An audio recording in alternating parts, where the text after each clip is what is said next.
చేరువచ్చిన అందరికీ వందనాలు. దేవుని యొక్క మహాకృపను బట్టి మనందరం సజీవులుగా దేవుని యొక్క సన్నిధిలోనికి ఈ విధంగా చేరగలిగి ఉన్నాం. మనం అంతకుముందు వారం మంగళవారం ఏం చదువుకున్నాం చెప్పండి, చూడకుండా చెప్పాలి, తప్పకుండా. మంగళవారం పరిశుద్ధాత్మ గురించి కాదు, ఆదివారం మనం మాట్లాడుకుంది. ఏబు గ్రంథం 14వ అధ్యాయం 14 వచ్చిన ఒకసారి తీసిన చదవండి. మర్చిపోయారు అప్పుడే. ఏబు గ్రంథం 14వ అధ్యాయము 14 వచ్చిన తీసిన చదవండి.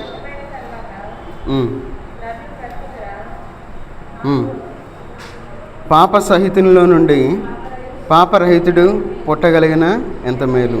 ప్రార్థన చేసుకుందాం. మహోన్నతుడైన దేవా, సర్వాధికారి అయిన దేవా, నీకు వందనాలు తండ్రి. ఈ రాత్రికాల సమయంలో మీ పాసందులో చేరి మీ యొక్క వాక్యాన్ని మేము వినడానికి మీరు ఇచ్చిన కృపను బట్టి మీకు వందనాలు చెల్లించుకుంటూ ఉన్నాను తండ్రి. చదవబడిన వాక్య భాగాన్ని మీరు దీవించి ఆశ్రయించండి. మాకు కావాల్సిన ఆత్మీయ ఆహారం మాకు దయచేయండి. మీకు ఆత్మను మాకు తోడుగా ఉంచి నడిపించమని యేసుక్రీస్తు వారి నామంలో ప్రార్థించి అడిగి వేడుకుంటున్నాం తండ్రి, ఆమెన్. మనం ఇది చదువుకున్నాం. ఏది పాప సహితుడు అంటే ఎవరు అనే విషయాల గురించి మనం చూసాం. పాప సహితుడు అనే పదానికి అర్థం చూసాం. అయితే ఈరోజు మనం ఏం చూద్దామంటే పాప సహితునికి కలిగే నష్టాల గురించి మనం చూద్దాం. అసలు పాప సహితుడు అంటే ఎవరో అనే విషయాల గురించి మనం ధ్యానం చేసుకున్నాం. ఈరోజు పాప సహితునికి కలిగే నష్టాలు ఏ విధంగా ఉంటాయి. పాప సహితుడు అంటే మనం దగ్గర 6-7 విషయాల గురించి మాట్లాడుకున్నాం. ఏది ఇట్లా ఉంటే వాళ్ళని పాప సహితుడు అంటారు అని చెప్పి మనం ధ్యానించుకుందాం. మళ్ళీ మనం వాటిని మనం రివైండ్ చేసుకున్న 10-15 నిమిషాలు పోతుంది కాబట్టి నేను వాటి జోలికి వెళ్ళటం లేదు. సరే, పాప సహితుడిగా ఈ లోకంలో మనం జీవిస్తే మనకు కలిగే నష్టాలు ఏ విధంగా ఉంటాయి అనే విషయాల గురించి మనం ధ్యానం చేద్దాం. ఒకవేళ నష్టాల్లో మనం ఉన్నట్లయితే మనం సరి చేసుకోవడానికి ప్రయత్నం చేద్దాం. ఒకవేళ నష్టాల్లో మనం లేకపోతే దేవునికి వందనాలు. ఎందుకంటే చూడండి, పాప సహితుడు అంటే పాపాన్ని కలిగిన వాడు. ఆ యొక్క నష్టం ఎట్లా ఉంటుందో మనం కొన్ని విషయాలు చూద్దాం. చూడండి, 31వ కీర్తన 10వ వచనం చదవండి. 31వ కీర్తన 10వ వచనం.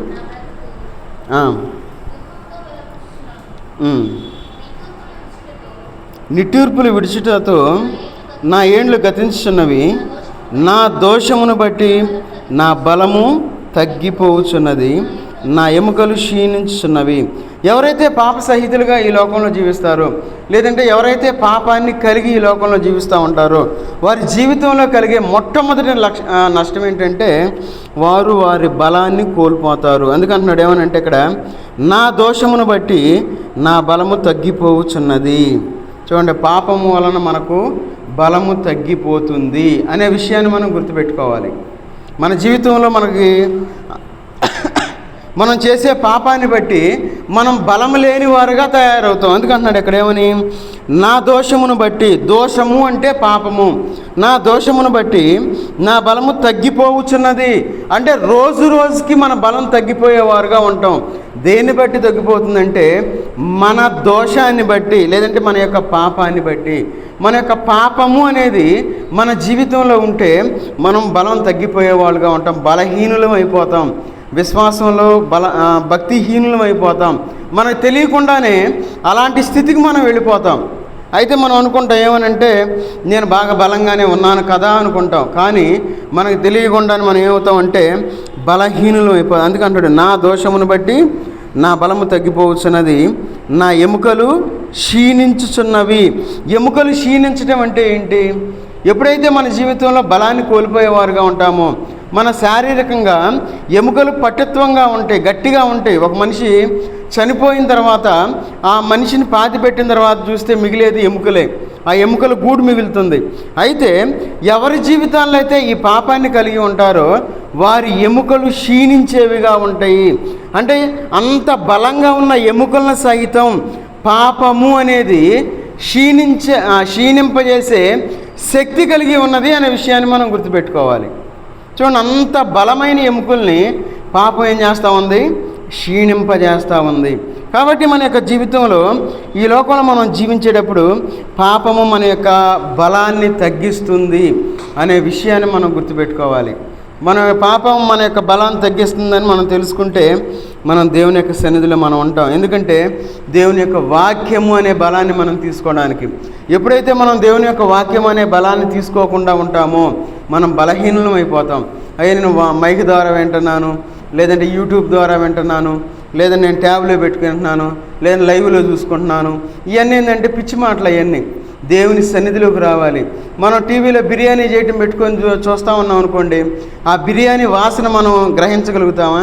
లేదంటే ఆ బిర్యానీ మనం తృప్తిగా తినగలుగుతామా? ఏదో ఊరక చూడగలుగుతాం అంతే. ఇప్పుడు భక్తి కూడా మన భక్తి ఆ విధంగా తయారైపోయింది. స్క్రీన్ మీద భక్తి అయిపోయింది మంది. మనం కూడా దూరం ఉండి నేను మారాలనుకుంటున్నాను, నేను మారు మనసు పొందాలనుకుంటున్నాను, నేను బాప్తిస్మం తీసుకుంటాను అనుకుంటున్నాను అని లోకంలో మనం ఏం చేస్తూ ఉన్నామంటే మన యొక్క సమయాన్ని వృధాగా గడిపేస్తూ ఉన్నాం. కాబట్టి మన యొక్క జీవితంలో మన యొక్క బలాన్ని మనం కోల్పోకుండా ఉండాలి అంటే మన యొక్క పాపాన్ని దేవుని యొక్క సన్నిధిలో ఒప్పుకొని మనం బాప్తిస్మం తీసుకునేవారుగా ఉండాలి. అందుకంటాడు నా ఎముకలు క్షీణించుచున్నవి. అట్లాంటి రోగాన్ని మనం తెచ్చుకోకూడదు. అంటే అలాంటి బలహీనతను మనం తెచ్చుకునేవారుగా ఈ లోకంలో మనం ఉండకూడదు. ఎందుకంటే ఈ లోకంలో మనం ఎప్పుడైతే పాపం చేసేవారుగా ఉంటామో ఆ పాపం చేసేటప్పుడు మనం ఆటోమేటిక్గా దేవుడి నుండి దూరంగా వెళ్ళిపోతాం. మనం ఇంతకుముందు మనం రక్షించబడిన మొదట్లో, లేదంటే బాప్తిస్మం తీసుకున్న మొదట్లో చాలా ఆసక్తి కలిగిన వారుగా ఉంటాం. నేను ఎప్పుడు పాటలు పాడాలి, నేను ఎప్పుడు వాక్యం చదవాలి అని ఒక తొందర కలిగిన వారుగా ఉంటాం. అయితే కొన్నాళ్ళ తర్వాత ఏమవుతూ ఉంటుందంటే దేవుని నుండి మనం దూరంగా వెళ్ళిపోతాం. దేవుని యొక్క ఆరాధనకు రావాలంటే రాలేం, సంఘ కూడికలకు రావాలంటే రాలేం, ఉపవాస ప్రార్థనలకు రాలేం. దేవుని యొక్క సన్నిధికి రావడానికి ఎన్నో కారణాలు చూపించేవారుగా ఉంటాం ఈ లోకంలో. ఎందుకంటే మన పాప జీవితాన్ని బట్టి. అందుకే చూడండి, యెషయా గ్రంథం 59వ అధ్యాయము, యెషయా గ్రంథం 59వ అధ్యాయము 2వ వచనం చదవండి. 59:2 నీ పాపములు ఆయన ముఖమును మీకు మరుగుపరిచెను గనుక ఆయన ఆలకింప కొన్నాడు. చూడండి, మీ పాపములు ఆయన ముఖమును మీకు మరుగుపరచెను అంటే దేవుని నుండి మనల్ని దూరంగా తీసుకెళ్తుంది మన యొక్క పాపాలు. దేవుని సన్నిధికి రాలేం, దేవుని సన్నిధిలో కూర్చోలేం, దేవుని యొక్క వాక్యాన్ని కరెక్ట్గా వినలేం, ఆ తర్వాత దేవునికి సరిగ్గా మనం ప్రార్థన చేయలేం. చూడండి, మన యొక్క జీవితాలు ఎట్లా ఉంటాయంటే ఎప్పుడైతే పాపాన్ని మన యొక్క జీవితంలో కలిగి ఉంటామో, దేవుని కంటే లోకాన్ని ఎక్కువగా ప్రేమించేవారుగా ఉంటామో అప్పుడు మనం దేవుని యొక్క సన్నిధి నుండి మనం దూరంగా వెళ్ళిపోతాం. అందుకే ఇక్కడ అంటా ఉన్నాడు, మీ పాపములు ఆయన ముఖమును మీకు మరుగుపరచెను. మనం దేవుని యొక్క ముఖకాంతిలో మనం ఉండాలి, దేవుని యొక్క సన్నిధిలో మనం ఉండాలి, దేవుని యొక్క సన్నిధి ఆశీర్వాదాలు మనం పొందాలి. అలా పొందవలసిన మనం ఏం చేస్తామంటే దేవుని నుండి దూరంగా వెళ్ళిపోయి ప్రార్థన అంటే ఏమిటి అనే స్థితికి మనం వచ్చేవారుగా ఉంటాం. ప్రార్థనని మర్చిపోయేవారుగా ఉంటాం. కరెక్ట్గా ప్రార్థన జరిగే టయానికి అనేకమైన పనులు వచ్చేస్తాయి మనకి. అలాంటి జీవితాలు మనం జీవించేవారుగా ఉన్నాం. కాబట్టి మనం చాలా జాగ్రత్తగా ఉండాలి. ఎప్పుడైతే మనం దేవుని యొక్క సన్నిధికి దూరంగా వెళ్ళిపోతామో దేవుడు మన యొక్క ప్రార్థన ఆలకింపడు. అందుకంటున్నాడు తర్వాత, కనుక ఆయన ఆలకింపకొన్నాడు. మనం ఎన్నిసార్లు మనం ప్రార్థన చేసినా దేవుడు మన మాట వినటం లేదు అంటే దానికి కారణం మనం పాప సహితులుగా ఈ లోకంలో జీవిస్తున్నాము అని మనం అర్థం చేసుకోవాలి. కాబట్టి మనం పాపాన్ని వదిలిపెట్టి మనం దేవునికి దగ్గరగా రావాలి. దేవుని యొక్క సన్నిధిలో మనం కూర్చుంటే దేవుడు మన యొక్క ఆయన ముఖాన్ని మనం దర్శించిన వారు అవుతామని దేవుని యొక్క వాక్య భాగం సెలవిస్తూ ఉంది. అందుకే చూడండి, చాలామంది అనుకుంటారు ఏమనంటే పాపం చేస్తే వదిలేసిద్ది అనుకుంటారు. పాపం ఎప్పటికీ మనల్ని వదిలిపెట్టదు. ఎందుకంటే కొన్నిసార్లు కొన్ని సందర్భాల్లో పాములు మనుషులు వెమ్మట పరిగెత్తేవిగా ఉంటాయి. మీరు చూసారే లేదు, నా వెనక 2 సార్లు పరిగెత్తింది పాము. అయితే నేను కొంచెం కాళ్ళు పైన పెట్టుకొని బండి స్పీడ్కి పోనిచ్చాను. ఎందుకంటే పాము చూడండి, మన కొన్ని పాములు, అన్ని పాములను కాదు, కొన్ని పాములు మన వెనకాల పడతాయి. ఎందుకంటే మన పాపం కూడా పాము లాంటిది. మనం పాపం చేసాము, మనం ఆ పాపాన్ని దాచిపెట్టుకునేవారుగా ఈ లోకంలో ఉండకూడదు. అందుకే చూడండి, సంఖ్యాకాండం 32వ అధ్యాయము, సంఖ్యాకాండం 32వ అధ్యాయము 23వ వచనం చదవండి. 32:23 మీరు అట్లు చేయని ఎడల యెహోవా దృష్టికి పాపము చేసిన వారొగుదురు గనుక మీ పాపము మిమ్మును పట్టుకొనును అని తెలుసుకొనుడి. ఏం పట్టుకుంటుంది? మన పాపం మనల్ని పట్టుకుంటుంది, వచ్చి మన పేక పట్టుకుంటుంది. ఆ పాపం ఎప్పటికీ వదిలిపెట్టదు. మనం అనుకుంటాం ఎవరికి తెలియకుండా చేసేలే ఈ పాపం, నన్ను ఎవరు చూడలేదులే, ఏం పర్లేదులే అనుకుంటాం. కానీ ఆ పాపం మనల్ని పట్టుకొని పైకి లేపిద్ది. మనల్ని పైకి లేపి ఏం చేస్తుంది తెలుసా? ప్రపంచం మొత్తం మనం చూపించిద్ది. కాబట్టి ఈ లోకంలో మనం చాలా జాగ్రత్తగా ఉండాలి.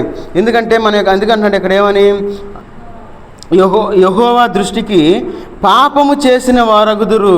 ఎప్పుడైతే మనం దేవుని దృష్టికి మనం పాపం చేస్తే అప్పుడు ఏం జరిగింది? మీ పాపము, చాలా క్లియర్గా చెప్తా ఉన్నాడు, మీ పాపము మిమ్మును పట్టుకొనును. ఎవరి పాపం వాళ్ళనే పట్టుకుంటుంది. ఇంతకుముందు ఎట్లా ఉండేదంటే తండ్రుల పాపం ఆ కుమారులకు వచ్చేదనేవాళ్ళు. కానీ ఎవరి పాపాన్ని వాళ్ళే అనుభవించాలి. ఈ లోకంలో అనుభవించి మనం చనిపోవాలి. అది రూల్ వచ్చింది. ఇప్పుడు కొత్త రూల్ అదే, ఎవరి పాపాన్ని వాళ్ళే అనుభవించాలి. ఎందుకన్నాడు? మీ పాపము మిమ్మును పట్టుకొనును అని తెలుసుకునడి. మనం తెలుసుకోవాలి. ఈ పాపం చేసేటప్పుడు లోకంలో మనుషులు ఎట్లా ఉంటారంటే సంతోషంగా పాపం చేస్తారు. ఆ యొక్క పాప ఫలితాన్ని ఏడుస్తూ అనుభవిస్తారు. వాళ్ళు పాపం చేసేటప్పుడు చాలా ఆనందంగా ఉంటుంది, చాలా సంతోషంగా ఉంటుంది. కానీ ఆ పాప ఫలితాన్ని అనుభవించేటప్పుడు అది చాలా దుఃఖంతో కూడుకున్నదిగా ఉంటుందని మనం అర్థం చేసుకోవాలి. అందుకే చూడండి, యోనా తన జీవితంలో పాపం చేశాడు. దేవుని యొక్క మాట వినకుండా వెళ్ళిపోతా ఉన్నాడు. అయితే అనుకున్నాడు, ఏం పర్లేదులే, దేవుడు నాకు ఒక మాట చెప్పాడు, అడుగమ్మాడు, నేను ఇడిపోతున్నాను, దేవుందిలే, ఆయన చేస్తాడా ఏంది అని చెప్పి చక్కగా చివరికి వెళ్ళి నిద్రపోతా ఉన్నాడు. చూడండి, యోనా గ్రంథం 1వ అధ్యాయము, యోనా గ్రంథం 1వ అధ్యాయము 7వ వచనం తీస్తున్నారు, చదవండి. ఇంతలో ఓడవారు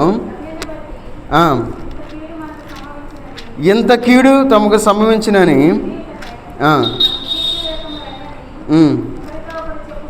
ఒకరితో ఒకరు చెప్పుకొని చీట్లు వేయగా చీటి యోనా మీదకు వచ్చాను. చూడండి, పాపం చేయటం వల్ల మనం ఏం చేసాము ఇక్కడ? పాపం ఎప్పటికైనా పట్టుకుంటుంది. ఎట్లా పట్టుకుంటుంది పాపం మనల్ని? కీడు ద్వారా మనల్ని పట్టుకుంటుంది. అయ్యా, పాపం ఎట్లా పట్టుకుంటుంది? నువ్వు భలే చెబుతున్నావే అనుకోవచ్చు. దేవుని యొక్క వాక్యంలో చాలా స్పష్టంగా చెప్తా ఉన్నారు. ఏమనంటే, ఎవరిని బట్టి ఎంత కీడు మనకు సంభవించినది దేవుడు వదిలిపెట్టడు. మనం ఏ పాపం అయితే చేస్తామో ఆ పాపాన్ని బట్టి మనం కీడు అనుభవించాల్సిందే. అది ఎవరైనా సరే, అది ఒక బోధకుడైనా కానీ, ఒక విశ్వాసి అయినా కానీ, ఎవరైనా సరే ఆ పాపం యొక్క కీడుని అనుభవించేవారుగా ఉండాలి. అందుకే ఇక్కడ అంటా ఉన్నాడు, ఏమని?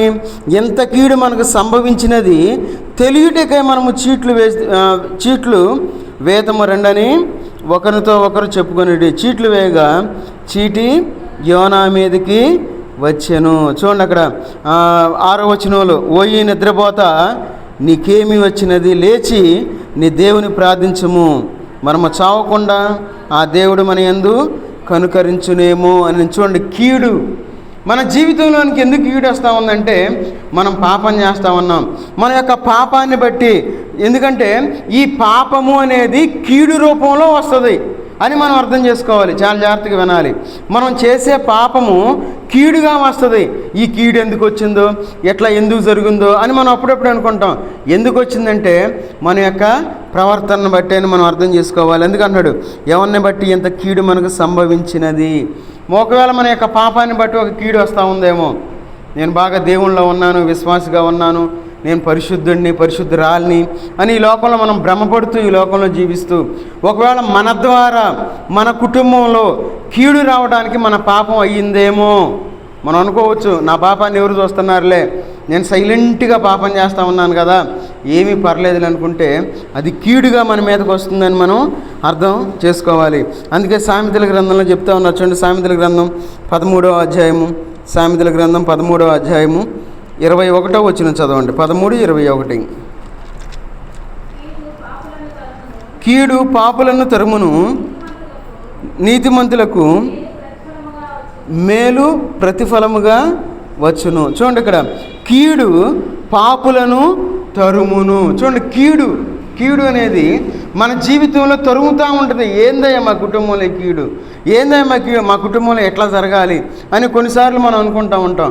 ఎందుకంటే మన యొక్క పాపాన్ని బట్టి అని మనం అర్థం చేసుకోవాలి.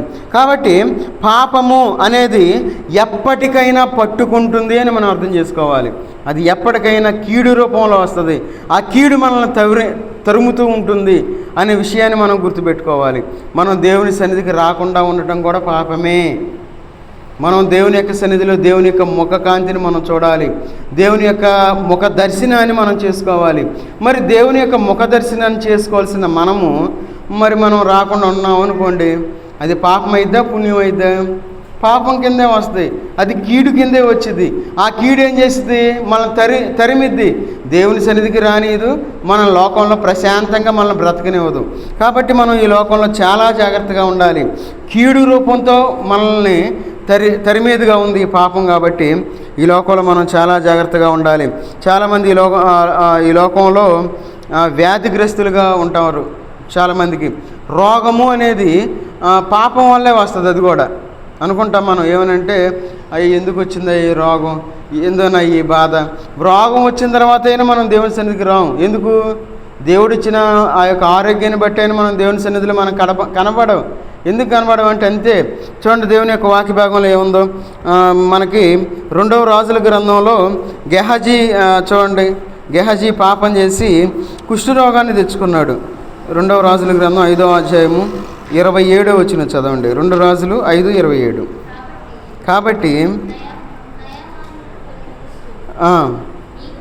నీకును నీ సంతతికిని సర్వకాలము అంటియుండును గాక అని చెప్పగా, వాడు మంచు వలె తెల్లవైన కుష్ఠము కలిగి ఎలీషా ఎదుట నుండి బయటకు వెళ్ళాను. ఇక్కడ మనం చూసుకున్నట్లయితే గెహజీ మనకు కనబడతా ఉన్నాడు. గెహజీ పని ఏం చేయాలి? ఎలీషా గారి దగ్గరకు వచ్చి ఎలీషా చెప్పే మాటలు వినాలి. ఎలీషా గారు ఏం చెప్పినా ఆ యొక్క మాట చొప్పున ఉండాలి. ఎప్పుడైతే గెహజీ ఆ విధంగా జీవిస్తాడో దేవుని యొక్క ఆశీర్వాదాలు పొందేవాడుగా ఉంటాడు. అయితే గెహజీ ఏం చేశాడంటే దేవుని యొక్క సన్నిధి నుండి దూరంగా వెళ్ళిపోయాడు, పరిగెత్తాడు. బంగారం వెనక పరిగెత్తినట్లు మనం చూస్తూ ఉన్నాం, వస్త్రాల వైపు పరిగెత్తినట్లు మనం చూస్తూ ఉన్నాం. ఎప్పుడైతే బంగారం వైపు చూశాడో, ఎప్పుడైతే వస్త్రాల కోసం పరిగెత్తి ఉన్నాడో, తన జీవితంలో అనారోగ్యాన్ని తెచ్చుకున్నాడు. ఈ లోకంలో మనం అనుకుంటాం, మనం దేవుని సన్నిధికి మనం పరిగెత్తవలసిన మనము గెహజీ ఏ విధంగా అయితే పరిగెత్తి అనారోగ్యాన్ని తెచ్చుకుని ఉన్నాడో అదే తప్పు మనం చేస్తూ ఉన్నాం ఈ లోకంలో. కొంతమందికి కష్టంగా ఉంటుంది. నా మాటలో ఒక అతను అంటున్నాడు, నువ్వు చెప్పి అన్ని పొడుచుకుంటానే ఉంటాయి అన్నాడు ఒక ఆయన. చూడండి, కష్టంగా ఉంటుంది. కష్టంగా ఉంటే మనం సుఖాన్ని అనుభవిస్తాం. మనం వాక్యంలో కూడా సుఖంగా ఉన్నాం అనుకోండి, రేపు ఖచ్చితంగా మనం కష్టపడాల్సిందే. ఈ లోకంలో మనం ఎట్లా జీవించాలి అనే విషయాలు మనం తెలుసుకోవాలి. దేవుని సన్నిధికి మనం పరిగెత్తేవారుగా ఉండాలి. దేవుని సన్నిధిలో మనం గడిపేవారుగా ఉండాలి. ఒకవేళ ప్రార్థన లేకపోయినా ఆ తాళాలు తీసుకొని, అమ్మ నేను ప్రార్థన చేసుకుంటాను, కొంచెం తాళాలు ఇవ్వండి, మనకు అందుబాటులో తాళాలు ఉన్నాయి, తీసుకొని వచ్చి దేవుని సన్నిధిలో మనం గడపాలి. అసలు మనం దేవుని సన్నిధిలో గడపవలసిన మనము లోకంలో జీవిస్తూ ప్రార్థన జరిగేటప్పుడు కూడా మనం లోకం వైపే చూసేవారుగా ఉన్నాం.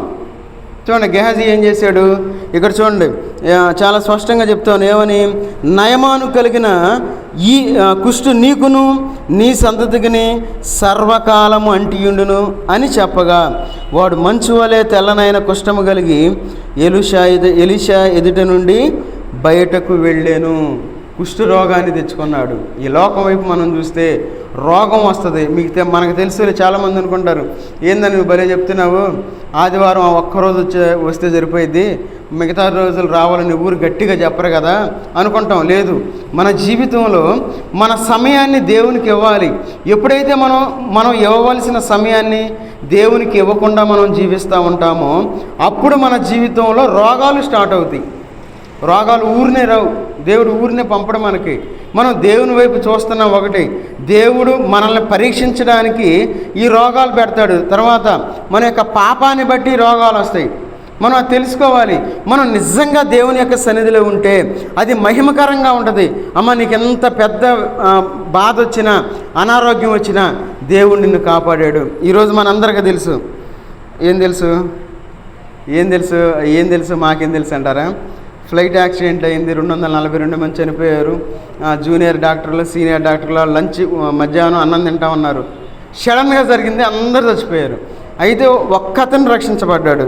ఆయన పేరు రమేష్ విశ్వాస్ కుమార్. చూడండి, ఆయన పేరులో విశ్వాస్ అంటే మేబీ నేను అతను క్రిస్టియన్ అని గట్టిగా నమ్ముతున్నా. విశ్వాస అంటే విశ్వాసము అని అర్థం. కాబట్టి అంటే చూడండి, దేవుడు తన బిడ్డల్ని ఏ విధంగా కాపాడుతాడు, అసలు దాని నుండి బయటపడటం అనేది హైలీ ఇంపాసిబుల్. అది ఎందుకంటే ఆ బ్లాస్ట్ అవ్వటం చూస్తే ఇంగ్లీష్ మూవీస్లో, స్టార్ వార్స్ ఆ మూవీస్లో చూపిస్తూ ఉంటారు, అట్లా పేలిపోవటం. అసలు ఆ విధంగా ఉంది ఆ వీడియోలో చూస్తే. ఖచ్చితంగా ఎవ్వరూ బ్రతకరు. అక్కడ మెడిసిన్ చదివే పిల్లలే చనిపోతే, అలాంటిది లోపల ఫ్లైట్లో ఉన్న అతను అసలు నేను లెగిసి నడిచి వచ్చేసానని చెప్తా ఉన్నాడు. అతను చూడండి, ఒక గొప్ప సాక్ష్యాన్ని పొందిన వాడుగా ఉన్నాడు. అది ప్రపంచం మొత్తం చూస్తామన్నారు. పేరులో విశ్వాస. చూడండి, మన జీవితంలో ఒక రోగము లేదంటే అనారోగ్యము కలగడానికి ఒక కారణం ఏంటంటే దేవుని యొక్క సన్నిధిని మనం వదిలిపెట్టడమే.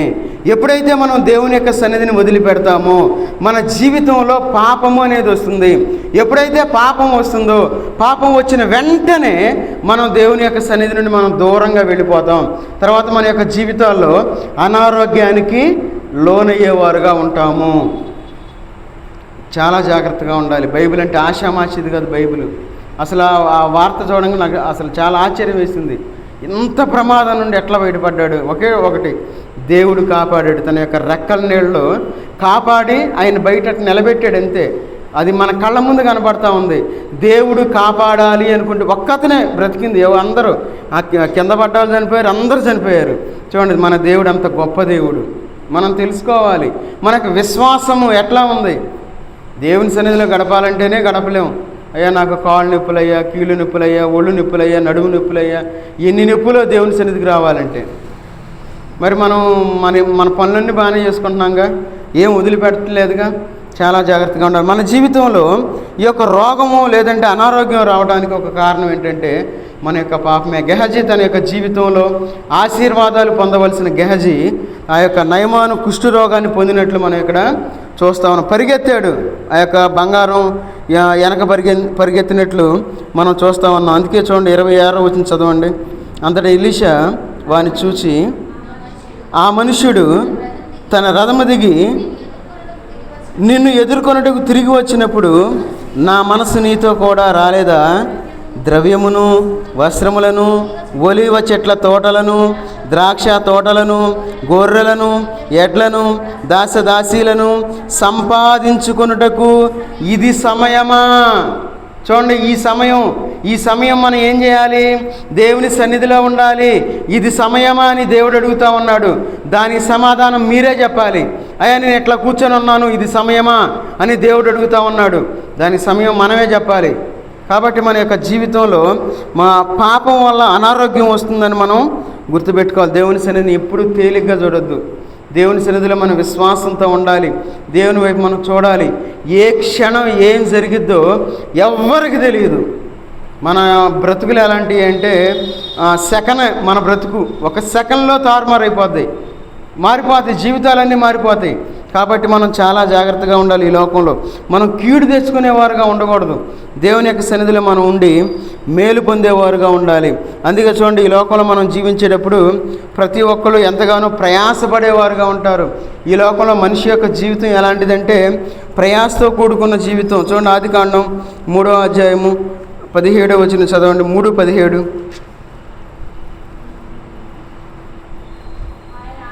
ఆయన ఆదామును చూచి, నీవు నీ భార్య మాట విని తినవద్దన్న నేను నీకు ఆజ్ఞాపించిన వృక్ష ఫలములు తింటివి గనుక నీ నిమిత్తము నేల శపించబడి ఉన్నది.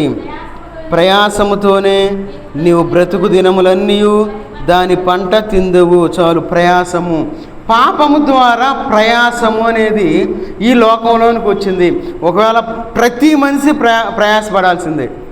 కొంతమంది అనుకుంటారు బైబిల్ అంటే ఏదో ఆషామాషి గ్రంథం అనుకుంటారు.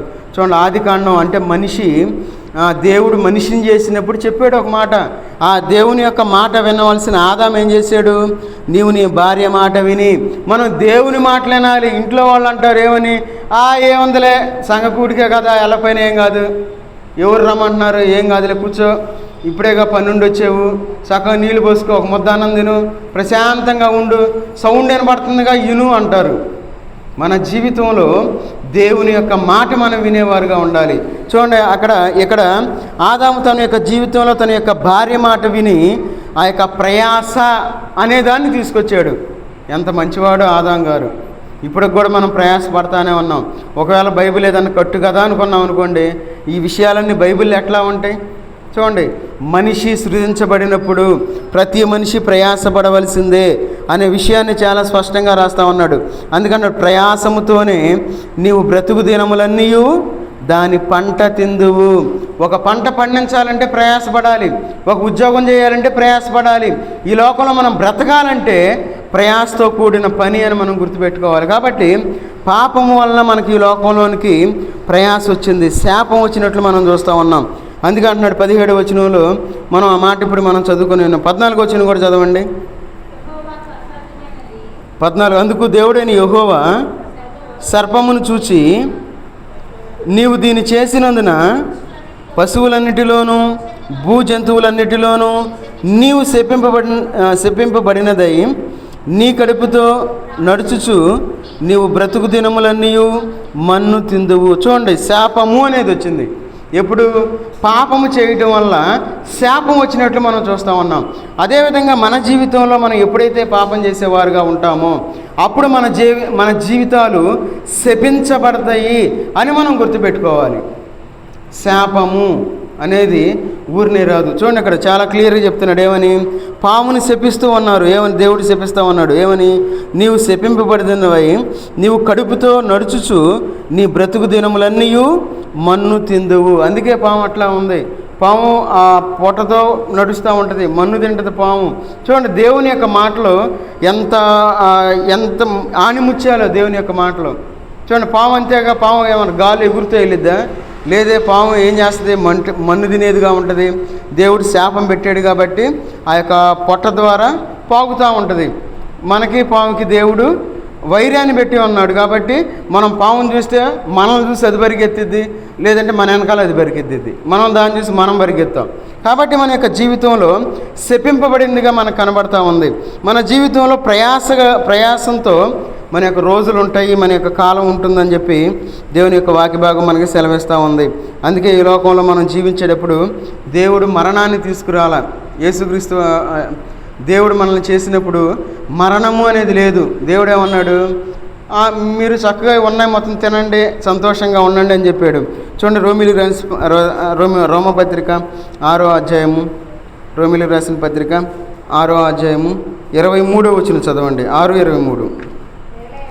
ఏలయనగా పాపము వలన వచ్చే జీతము మరణము, అయితే దేవుని కృపావరము మన ప్రభు అయిన క్రీస్తు యేసునందు నిత్య జీవం. చూడండి, పాపం వలన వచ్చే జీతము మరణము.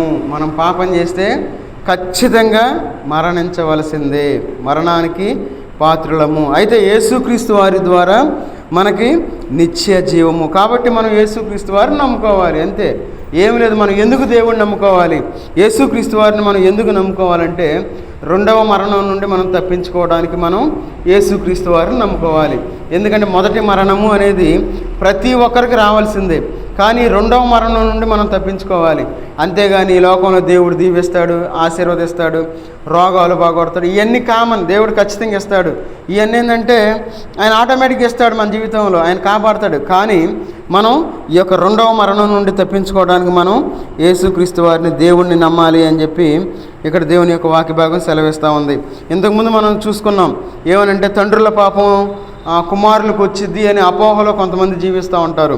అయితే యేస్కేలు గ్రంథంలో ఆ మాటకి సమాధానం చెప్తా ఉన్నారు. చూడండి, యేస్కేలు గ్రంథం 18వ అధ్యాయము 20వ వచనం చదవండి. యేస్కేలు గ్రంథం 18:20.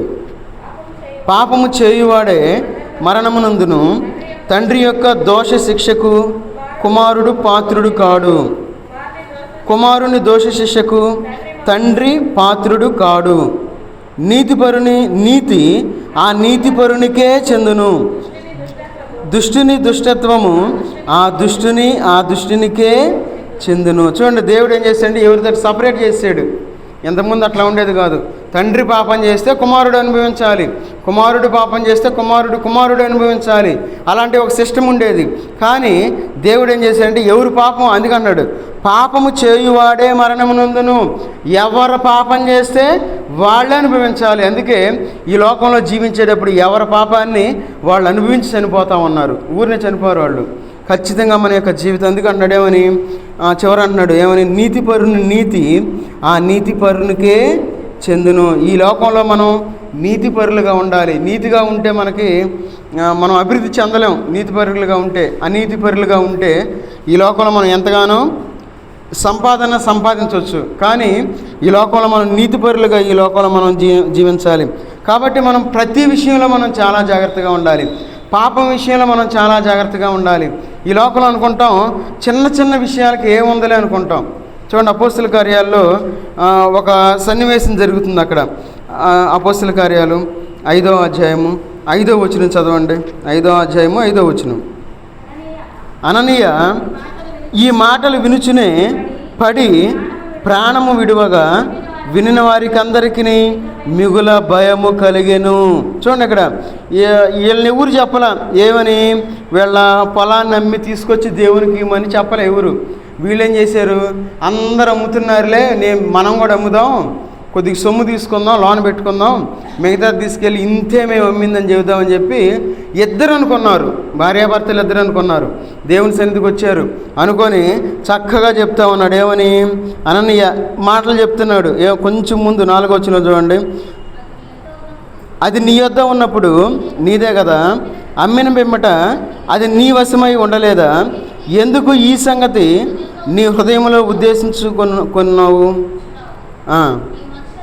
నీవు మనుషులతో కాదు దేవునితోనే అబద్ధమాడితవని వానితో చెప్పాను. చూడండి, అన్నయ్య ఆ మాట చెప్పిన వెంటనే పడి చనిపోయాడు.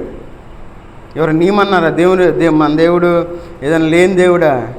చూడండి, అక్కడ దేవునితోనే అబద్ధం ఆడుతూ ఉన్నారు వీళ్ళు.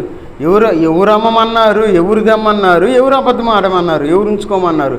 నీకు ఇష్టమైతే లేకపోతే మనం ఆశీర్వాదం పొందాలంటే దేవునికి ఇచ్చేవారుగా ఉంటాం, లేదంటే అట్లా మన ఇష్టం వచ్చినట్లు ఉంటాం. చూడండి, 10వ వచనం చదవండి. వెంటనే ఆమె అతని పాదముల యొద్ద పడి ప్రాణము విడిచెను. ఆ యవనస్తులు లోపలికి వచ్చి ఆమె చనిపోయినది చూసి ఆమెను మోసుకొని పోయి ఆమె పెనిమిటి యొద్ద పాతి పెట్టారు. చూడండి, ఇద్దరిని ఒక చోట పాతి పెట్టేశారంట. ఎవరన్నా అడిగారా, అమ్మ నాయన మీరందరూ అమ్మేసి డబ్బులు తీసుకురండి దేవునికి ఇవ్వండి అన్నారా? అనలేదే. దేవుని యొక్క సన్నిధిలో మనం అబద్ధం ఆడకూడదు. కొన్ని విషయాల్లో మనం దేవుని సన్నిధిలో తప్పు చేసి మనం తక్కువ స్థితికి వెళ్ళిపోతాం. దేవుని యొక్క సన్నిధిలో అనుకుంటాం మనం ఏ ఉందిలే, ఎవరు చూస్తున్నారులే, పర్లేదులే అనుకుంటాం. కానీ దేవుడు చూస్తూ ఉంటాం మన యొక్క బుద్ధి ఎలాంటిది అని తెలుసుకోవటానికి ఈ సిస్టమ్ పెట్టింది మనకి. మనం ఏమనుకుంటాం, ఎందుకు ఇవ్వాలి, ఏముందిలే ఇచ్చేదేంది, ఏముందిలే అనుకుంటాం. అననీయ సప్యరాలు పాపము చేసి దేవునితో అబద్ధమాడి మరణాన్ని తెచ్చుకున్నారు. ఈ లోకంలో మనం జీవించేటప్పుడు మనం మరణాన్ని తెచ్చుకోకూడదు. ఏం తెచ్చుకోవాలి? జీవాన్ని తెచ్చుకోవాలి, ఆశీర్వాదాలు తెచ్చుకోవాలి. కాబట్టి పాప సహితులకు కలిగే నష్టాలు ఈ విధంగా ఉంటాయి. మనం గుర్తుపెట్టుకోవాలి. ఏదో ఒకసారిని మళ్ళీ మర్చిపోయి ఏముందిలే అని మనం ఎప్పుడు అట్లా కాంప్రమైజ్ అవ్వకూడదు. మనం అభివృద్ధి చెందాలంటే గుర్తుపెట్టుకోవాలి. గుర్తుపెట్టుకొని వాక్యానుసారంగా మనం జీవించాలి. వాక్యానుసారంగా మనం జీవిస్తే దేవుని శక్తిని మనం చూస్తాం. అట్లా కాకుండా అందరిలాగా మనం జీవించామనుకోండి ఎలాంటి ఉపయోగం లేదు. కాబట్టి ఈ రాత్రికాల సమయంలో మనం పాపం చేయటం వల్ల మనకు వచ్చే నష్టాల గురించి మనం చూసాం, పాప సహితులకు వచ్చే నష్టాల గురించి. కాబట్టి మనం పాప సహితులుగా మనం ఈ లోకంలో ఉండకూడదు. దేవుడు మరలా సమయాన్ని ఇస్తే పాపరహితులకు వచ్చే లాభాల గురించి మళ్ళీ చెప్తాను, మనం పంచుకుందాం. కాబట్టి ఈ యొక్క రాత్రికాల సమయంలో ఇంతటితో మనం ముగించుకుందాం. కాబట్టి మనం ఏ విధంగా జీవిస్తూ ఉన్నాం? ఒకవేళ దేవునితోనే అబద్ధం ఆడుతూ ఉన్నామా? దేవునికి ఇవ్వవలసిన సమయాన్ని మనకి ఇస్తూ ఉన్నామా? ఇప్పటి వరకు కూడా దేవునికి ఇవ్వవలసిన కానుకల గురించి నేను మాట్లాడను కూడా. ఇస్తే మనం దీవించబడతాం, ఓకే. నేను సమయాన్ని గురించి మాట్లాడుతూ ఉన్నాను, అది ఆశీర్వాదం. చాలామంది అంటారు, అయ్యా చెప్పాలయ్యా, చెప్పాల్సిందేనయ్యా, ఆశీర్వాదాలు రావు, మరి నువ్వు ఎందుకు చెప్పట్లేదు అంటారు. కాబట్టి మంచిదే. అయితే సమయాన్ని దేవునికి ఇవ్వాలి. ఎందుకంటే దేవుడు కష్టంలో, నష్టంలో, బాధలో దేవుడు మనం చూస్తూ ఉంటాడు. మనం మన యొక్క క్యారెక్టర్ ఎట్లా ఉంది. మనం పాపంలో పడిపోతే దేవునికి ఇష్టంగా మనం ఈ లోకంలో జీవించడం. కనీసం సమయాన్నైనా ఇద్దాం. ఒకవేళ మనకు వచ్చే రాబడి మనం ఇవ్వలేకపోయినా, కష్టంగా ఉన్నా, ఒకవేళ మనం ఎట్లయినా జీవించినా సమయాన్ని ఇస్తే దేవుడు ఆటోమేటిక్గా మనల్ని మన కుటుంబ పరిస్థితులు మార్చేవాడుగా ఉన్నాడు. కాబట్టి మనందరం ఆ విధంగా ఉన్నామో లేదో మనం పరిశీలన చేసుకుందాం. అందరం తల వంచి ప్రార్థన చేసుకొని మనం ముగించుకుందాం. తల వంచి కళ్ళు మూసుకుందాం. మహోన్నతుడైన దేవా, సర్వాధికారి అయిన దేవా, నీకు వందనాలు తండ్రి. ఈ రాత్రికాల సమయంలోనైనా పాప సహితులకునైనా వచ్చే నష్టాల గురించి మీరు మాకు బోధించిన విధానాన్ని బట్టి మీకు వందనాలు చెల్లించుకుంటూ ఉన్నా తండ్రి. అవును తండ్రి, ఈ లోకంలో పాపం వలన కలిగే నష్టాలనైనా ఏ విధంగా ఉంటాయోనైనా తెలియకుండా జీవిస్తూ ఉన్నా తండ్రి. క్షమించమని అడుగుతూ ఉన్నా తండ్రి. ఎవరి జీవితాల్లో అయితేనైనా ప్రయాసతో జీవిస్తూ ఉన్నారు తండ్రి. ఎవరి జీవితాల్లో సంతోషం లేనివారుగా జీవిస్తూ ఉన్నారు తండ్రి. ఎవరి జీవితాల్లో అనారోగ్యంతో జీవిస్తూ ఉన్నారు తండ్రి. ఆ బిడ్డలనైనా ముట్టి స్వస్థపరచమని అడుగుతూ ఉన్నా తండ్రి. అవును తండ్రి, ఆ యొక్క పాపం పట్టుకుంటుందని చెప్పి మీరు సెలవిస్తూ ఉందండి. ఆ యొక్క పాపం కీడు రూపంలో వస్తుందని చెప్పి మీరు సెలవిస్తూ ఉందండి. ఎన్ని కుటుంబాలనైనా కీడులో ఉన్నాయోనైనా ఆ కీడు నుండి విడిపించమని అడుగుతున్నా తండ్రి. అయ్యా మీ యొక్క ముఖ దర్శనాన్ని చేసుకోవడానికి తగిన శక్తిని ఇవ్వమని అడుగుతున్నా తండ్రి. ఇంకా విశ్వాసంలో ఉన్న బిడ్డలు మీరు జ్ఞాపకం చేసుకుని తండ్రి. వారి విశ్వాసంలో బలహీనమైపోతూ ఉన్నారు తండ్రి. వారినైనా విశ్వాసంలో బలపడడానికి తగిన సహాయం దయచేయండి తండ్రి. ఇంకా నేను ఎవరైతే బాప్తీసం కోసం ముందుకు వచ్చి ఉన్నారో తండ్రి, త్వరగా వారు బాప్తీసం తీసుకోవడానికి తగిన సహాయం దయచేయండి తండ్రి. ఇంకా ఎవరైతే మారు మనసు పొందకుండా ఈ లోకంలో జీవిస్తూ ఉన్నారో వాళ్ళని మీరు జ్ఞాపకం చేసుకుని తండ్రి. వారికి మారు మనసు పొంది బాప్తీసం తీసుకునే భాగ్యాన్ని దయచేయండి తండ్రి. ఇంకా నేను బాప్తీసం తీసుకున్న వారిని తండ్రి, ఎవరైతే మీ సన్నిధికి రాలేకపోతూ ఉన్నారు తండ్రి, వాళ్ళని క్షమించండి తండ్రి. వారికి మరి ఒక సమయం దయచేయండి తండ్రి. వారి కుటుంబాలు కట్టుకోవడానికి తగిన సహాయం దయచేయండి తండ్రి. ఇక్కడ చేరిన ప్రతి కుటుంబాన్ని మీ చేతిలో పెడుతూ ఉన్నాను తండ్రి. అయ్యా ప్రతి కుటుంబాన్ని నిండారుగా దీవించి ఆశ్రయించండి తండ్రి. ఎవరినైనా పాపానికి లోను కాకుండానైనా పాప ఫలితాన్ని అనుభవించకుండా చూడమని అడుగుతూ ఉన్నాను తండ్రి. అయ్యా ప్రతి కుటుంబంలో ప్రతి ఒక్కరూ మీ సన్నిధికి రావడానికి తగిన సహాయం దయచేయండి తండ్రి. ఇంకా ఎవరైతే పాపంలో జీవిస్తూ ఉన్నారు తండ్రి, ప్రతి ఒక్క బిడ్డను మీరు ముట్టమని అడుగుతూ ఉన్నాను తండ్రి. అయ్యా ప్రతి ఒక్క బిడ్డను మీరు ముట్టినైనా మీకు సన్నిధికి తీసుకురమ్మని అడుగుతూ ఉన్నాను తండ్రి. అయ్యా ప్రతి విషయంలో మీకు సహాయం దయచేయండి తండ్రి. ఇప్పటివరకునైనా మీకు ఆత్మ ద్వారా మాతో మాట్లాడిన విధానాన్ని బట్టి మీకు వందనాలు చెల్లించుకుంటూ ఉన్న తండ్రి. అనారోగ్యంతో బాధపడుతున్న బిడ్డలు మీరు జ్ఞాపకం చేసుకుని తండ్రి, వారికి మంచి ఆరోగ్యాన్ని కలిగించండి. వృద్ధాప్యంలో ఉన్న బిడ్డలు మీరు జ్ఞాపకం చేసుకుంటే ఆ యొక్క వృద్ధాప్యంలో వచ్చే ప్రతి బలహీనతలోని మీరు ఆ యొక్క బలహీనతలోనైనా బలంగా ఉండడానికి తగిన సహాయం చేసిన తండ్రి. చిన్న బిడ్డలు మీరు జ్ఞాపకం చేసుకుని తండ్రి, వారు మీ యొక్క జ్ఞానంలో ఎదుగులాగినా తగిన సహాయం దయచేయమని అడుగుతూ ఉన్న తండ్రి. ప్రతి విషయంలో సహాయపడండి తండ్రి. యవన బిడ్డలు మీరు జ్ఞాపకం చేసుకుని తండ్రి, వారు ముఖ్యంగా మీ సన్నిధిలో ఉండినైనా మీ సన్నిధి యొక్క ఆనందాన్ని పొంది మంచి ప్రయోజకులు అవ్వడానికి తగిన సహాయం చేయండి తండ్రి. ఇంకా ఎవరైతేనైనా కాంపిటేటివ్ ఎగ్జామ్స్ కోసం ప్రిపేర్ అవుతూ ఉన్నారో ఆ బిడ్డలు మీరు జ్ఞాపకం చేసుకుని తండ్రి.